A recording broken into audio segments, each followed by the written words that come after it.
Khadija would eat grass so that Rasulullah would eat good food.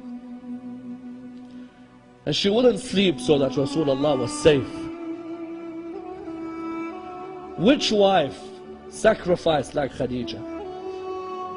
That if it wasn't for her wealth, these 3 years in Abu Talib's valley, there is no way the Muslims would have survived. No way. She gave all her wealth, and that's why Rasulullah said, this religion would not have survived were it not for the wealth of Khadija and the sword of Ali.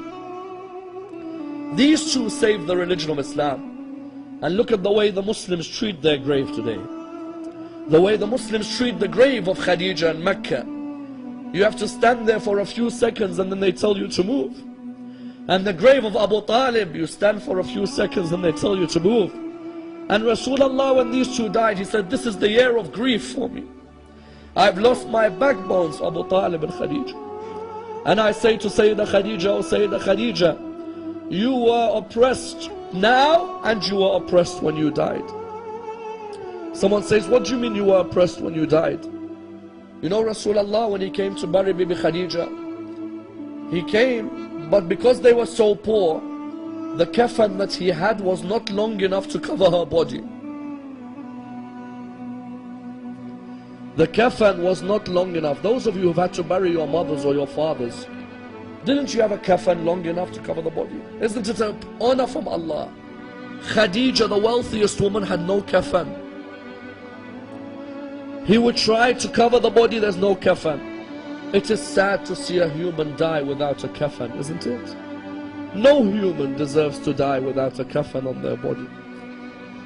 Rasulullah looked up towards the heavens. He said, Ya Allah, I am your prophet. And this is Khadija. I have no kafan long enough. I beg you, Ya Allah, answer my dua.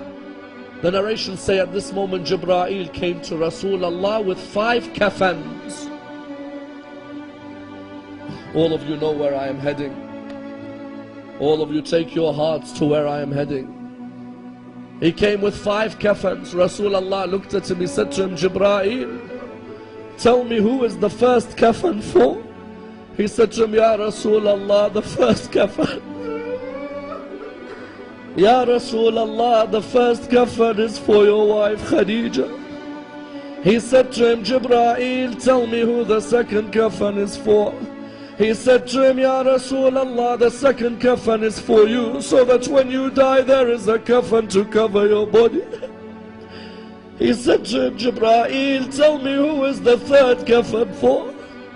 He said to him, Ya Rasulullah, the third kafan is for Fatima al-Zahra.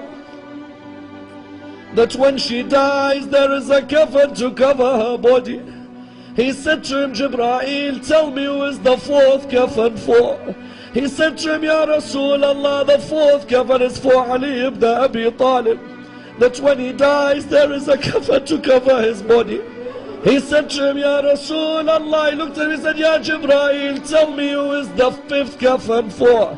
He said to him, Ya Rasulullah, the fifth kafan is for your grandson Hassan.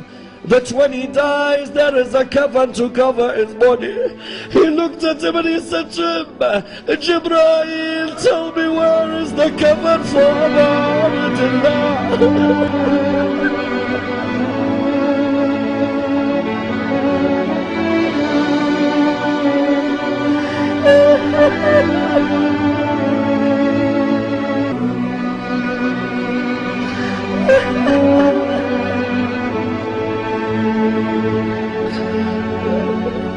He said to him, Jibreel, tell me where is the kafan for Abdullah? He said to him, Ya Rasulullah, Abdullah will die without a kafan on his body. He said to him, Jibreel, why? He said to him, because the horses of Bani Umayyah will trample on the body of Abdullah.